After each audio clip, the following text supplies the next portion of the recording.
Hey, what's up everyone? Danny Lightning back with another CSR2 video. So today we're going to talk about the 3 most important things to look for in a live racing car. And you may be really surprised to find out that how fast the car is not one of these things. Doesn't matter at all how fast your car is. So the first thing, Evo points, all right? If you look up at the top, you're going to see this car has over 1,000 Evo points. Anything over 1,000 Evo earns really awesome amounts of respect points when you win a live race. Anything under 1,000 Evo makes less. So you really do want to look for cars that over 1,000 Evo as possible. If it's around 800 or 900 Evo, that's still pretty good, but the sweet spot is 1,000 or better. Once you get up over 1,000, you stop earning extra Evo points, okay? So 1,000 kind of maxes it out. The other thing to look for is the number of stars, okay? The number of stars also has something to do with how much respect points your car wins. So the higher the Evo, the higher the stars, and they also say the performance points here. All 3 of those things mix in together. I don't look at that. I look at the Evo and I look at the stars. If it's got 4 stars and over 1,000 Evo, or 5 stars and over 1,000 Evo, that's awesome. That's going to earn the respect points. Now, finally, there's one last thing to look at, and that's your car's dyno time. Now, this is pretty much what determines whether or not this car wins live races. The dyno time. All right, it doesn't matter how fast your car is. If your car is unbelievably fast and it does not beat dyno time, you are probably going to lose every live race. Now this is a tier 4 car, so most tier 4 and 5 cars go by the half mile time. So we're going to go ahead and run a test run and we're going to check it out. We got 12.009 on the dyno time of this car. So if this beats that by a little bit, or preferably a lot, we know that this is going to be a great dyno beating live racing car. Now if it only beats dyno by a tiny bit or not at all, you're going to have some problems winning the live races. But if you beat dyno by 1, 2, 3, 4, or even tenths of a second, or even half of a second, that's going to be a good car for live. So let's go ahead and do a test run on this guy. 3, 2, 1, go. Second, third, fourth and nitrous, fifth and sixth, and that's all this guy's got. That's all we got on this car right there. So let's see what she runs. I just called it he and then I called it she. Which one is it? I don't know. But there we got an 11.815 with a dyno time of 12.009, right? That thing's beating dyno by more than 0.3 of a second. What does that mean? Well, I'll tell you here in just 1 second. That means we're probably going to beat the heck out of anybody who challenges us to a live race, all right? I don't care. Okay, as long as your car hasn't won too many races. All right, if you win too many in a row, the game will slowly push you into faster and faster and faster lobbies. So we're going up against one of the best live racing cars in the game with another one of the best live racing cars in the game. So who's going to win? I think I will. Let's find out. 3, 2, 1, go. Third, fourth and nitrous, fifth, 6. I think I got a piece of pepper stuck in my throat. Oh, it's gonna be close. He got me. All right, those F40s are tough cars, so we did lose that one. All right, usually I beat those guys. That guy ran real fast, man. He's got a major dyno beating tune on that car. He really does.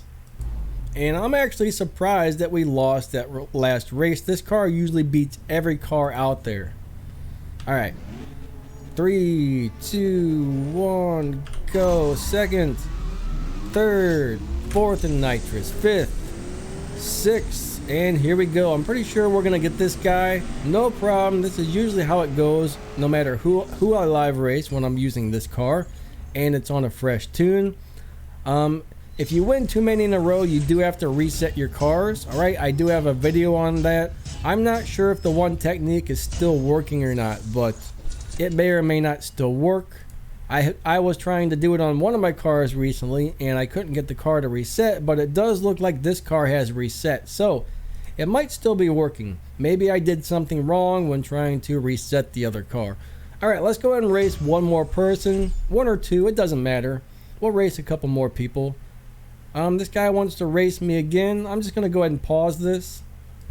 Alright, so we're going to race another HPE 750, so this should be pretty interesting. But bottom line, look at your stars, look at your Evo points, and figure out if it beats dyno time. And if it does, all those things, it's probably super amazing. Alright, so here we go. Let's see who's going to win this one. I got a really good tune on this car, and like I said, my car has been reset, so I'm not pushed into the faster lobbies, and that person could have been pushed into the faster lobbies. So we got that guy. Alright, let's go ahead and do one more after this, right? Let's go and find one more person. If you saw, I just got over 1,200 Evo points. Not Evo points. I got over 1,200 respect points from that last win. Alright?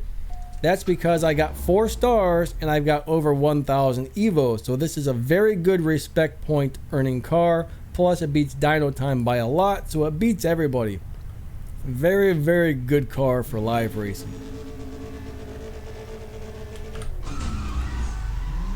I think I might have got a crappy start right there, but that's okay. Alright, here we go. Are we gonna win? I do believe we are. We got him. Alright. Another win. But yeah, bottom line though, as long as your Evo points are over 1,000 and it's a tier 4 or a tier 5 car with 4 to 5 stars, you should see similar respect points to what I'm winning right here on this. 1,263. That is not bad, okay? And if we were doing a wild card, it would bring in another 70% or another 150% on top of that. So, you know, it's very important to find cars that are good earning cars and cars that win the live races. All right, you can find some cars that'll easily win live races, but they don't have a lot of Evo and they don't really pull in a lot of respect points. And unfortunately, you know, those cars won't earn you very much. So if you're in a part of a crew, it's pretty important to make sure you've got a good respect point earning car. But honestly, those are the only 3 things you need to look at. It doesn't matter if your car runs a 23-second quarter mile or an 8-second quarter mile, okay? 3, 2, 1, go. And as long as that car beats its dyno time, it should probably win all the live races. Now, there are a few exceptions. There's a few unfortunate cars that do beat dyno time, but will not win a live race. But those cars are very few and far between. There's also a few cars out there that do not beat dyno time, but win almost every live race, which is really weird. Those cars are also few and far between. So, alright, that's it. Evo points, stars, and does your car beat dyno time by a little bit or a lot? If you say yes, it beats it by at least 1/10 of a second. It's got the stars, it's got the Evo. It's probably an amazing live racing car. So, alright, that's how you want to pick your cars. Figure out which ones have all 3 of those things. And if you got a car around 800 points or 900 points instead of over 1,000 on the Evo, that's fine too. Just use your best car.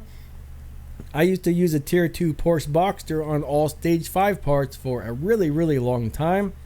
And I think that got around 900 or something per win, which is pretty good. 900 per win is not bad. I do like to see between 12 and 1300 per win, but if you don't have a car that does that, just pick your best one, okay? So that's what to look for in a live racing car. And hope this video helps. I will catch you guys later. See ya.